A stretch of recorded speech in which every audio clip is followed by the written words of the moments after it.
Entrevista coletiva com Thiago Carpini.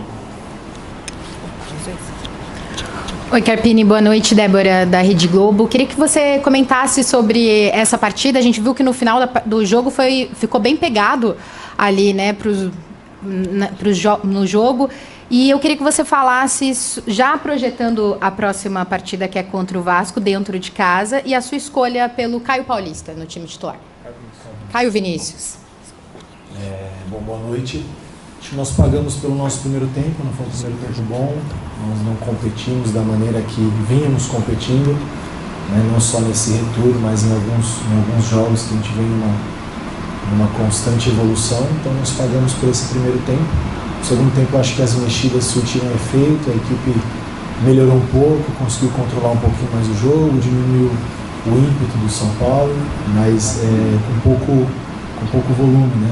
Volume ofensivo. Nós criamos ali 3 ou 4 chances de gols, mas também o São Paulo não criou muito, mas foi efetivo nessas oportunidades criadas. A gente sabe que esse tipo de adversário nós não podemos errar da maneira que a gente vem errando, que custa o ponto, custa o jogo, custa esse resultado ruim. Mas enfim, nós sabemos que aqui não era o nosso campeonato, claro que nós viemos para beliscar uma pontuação, né, melhorar e seguir a nossa retomada dentro da competição, mas é um outro campeonato. Nosso campeonato é domingo em casa contra o Vasco, é um adversário mais próximo dessa briga na parte de baixo da tabela. Depois nós temos uma sequência de confrontos diretos com o Atlético e a Juventude, e são esses jogos que a gente precisa nos prepararmos ainda melhor, ajustar os defeitos, ajustar os erros, né, os defeitos, os erros que nós vem sendo alguns até de certa forma recorrente. É seguir trabalhando, dando muita confiança ao grupo que tem tentado fazer aquilo que é proposto. E eu acho que hoje, para resumir isso tudo, nós pagamos pelo primeiro tempo. Carpini aqui, tudo bem? Kaique Silva da Rádio Transamérica. Queria que você falasse primeiro sobre esse reencontro com o São Paulo, na casa do São Paulo, onde recentemente você esteve, e também do grande número de torcedores presentes do Vitória aqui no Morumbi, e o quanto isso ajuda e motiva vocês também dentro do vestiário para poder tentar reverter a situação complicada na tabela. Sim. O torcedor nosso é sempre muito participativo, não só nos jogos em casa, mas dificilmente a gente faz um jogo fora de casa e não tem um bom público, né? Então a gente enaltece os que estiveram aqui, nos apoiaram, nos incentivaram. Em relação a voltar ao Morumbi, a sensação sempre boa, né? Lembrar coisas boas que eu vivi aqui, outras não tão boas, que faz parte da nossa trajetória, da carreira, do processo, mas reencontrar amigos, esse grupo de atletas muito trabalhadores, muito homens, pessoas que fazem o futebol do São Paulo, o torcedor, o Morumbi, toda essa atmosfera, acho que foi bem bacana.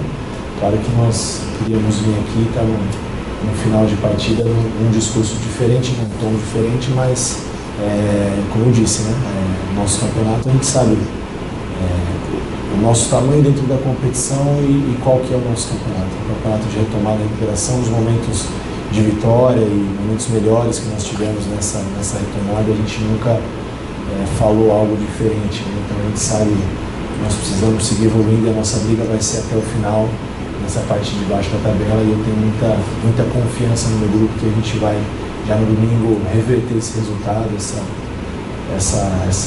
lado negativo de hoje e dar uma resposta positiva. Carpini, Felipe da Rádio Bandeirantes. Hoje o Vitória está na zona de rebaixamento, né? 22 pontos, mesma pontuação do Corinthians. E ali na parte de baixo da tabela a gente observa Corinthians, Fluminense, Grêmio, próprio Internacional, grandes equipes com muito mais orçamento que o Vitória, lutando ali na mesma condição. Queria que você falasse sobre essa briga pelo rebaixamento. Acredita que algum grande pode ser rebaixado nessa temporada? O Vitória, o objetivo é claro, escapar dessa zona da degola? É difícil de fazer essas previsões, né? Claro que internamente a gente fala, discute muito sobre isso, mas acho que a nossa preocupação é fazer o nosso melhor, é preocupar com o nosso trabalho, com a pontuação que nós precisamos atingir, independente das equipes que estão nessa circunstância. Eu colocaria também Cuiabá, Atlético, Criciúma, equipes que estão próximas ali, não só os grandes, né, como Fluminense, Grêmio e Corinthians.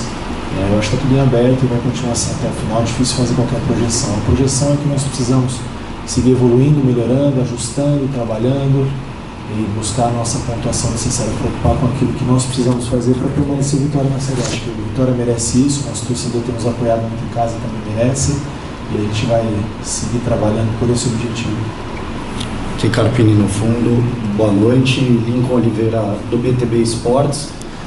Coincidentemente ou não, né, o Vitória dos 6 triunfos que teve no campeonato, só um deles foi contra uma equipe que iniciou com uma linha de 3 zagueiros atrás, que foi contra o Atlético Mineiro na 10ª rodada do Brasileirão.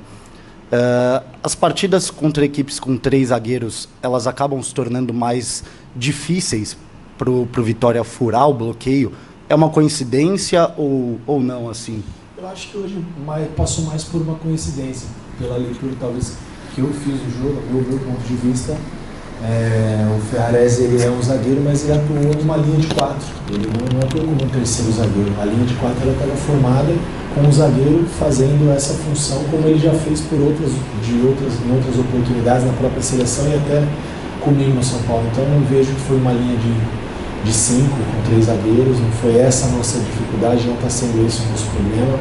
A gente tem outras situações a serem evoluídas e melhoradas dentro do nosso contexto de jogo, as alternativas que nós temos, né, às vezes faltam em algum momento características dentro do elenco diferente. Nós temos boas peças, bons atletas, mas alguns com características muito parecidas que a gente não consegue talvez mudar a dinâmica do jogo e pensar um contexto diferente durante a partida. Acho que isso tem dificultado mais o nosso volume ofensivo, apesar que a gente tem sempre criado situações, marcado gols. E defensivamente eu acho que ainda é o maior problema do Vitória. Carpini, boa noite para você. Você perdeu o Mateuzinho, um jogador importante. No Bavi você já não teve ele e agora parece que você vai perder por um tempinho. Eu tendo a oportunidade de ver, ele disse que deu uma puxada ali na posterior da coxa direita. Queria saber o que isso pode lhe prejudicar, se você já tem até um aval, um pré-aval ali da informação de Mateuzinho dos médicos. E Carlos Eduardo, uma avaliação que você faz dele no jogo de hoje. O Mateuzinho a gente precisa esperar, avaliar, né? Vamos fazer o exame de imagem. Acho que tudo que a gente fala agora é no achismo, é muito precoce, não vai ser nada de uma convicção. Então, claro que ele faz falta, como eu disse na pergunta anterior, é uma característica que nós não temos uma reposição no elenco. Nós temos o Jean Mota que faz a função, mas foge da característica do Mateuzinho, é um cara mais de jogar por trás da bola, de circulação, não um cara tão agudo, agressivo como o Matheus, que tem vivido um excelente momento esse ano no Vitória.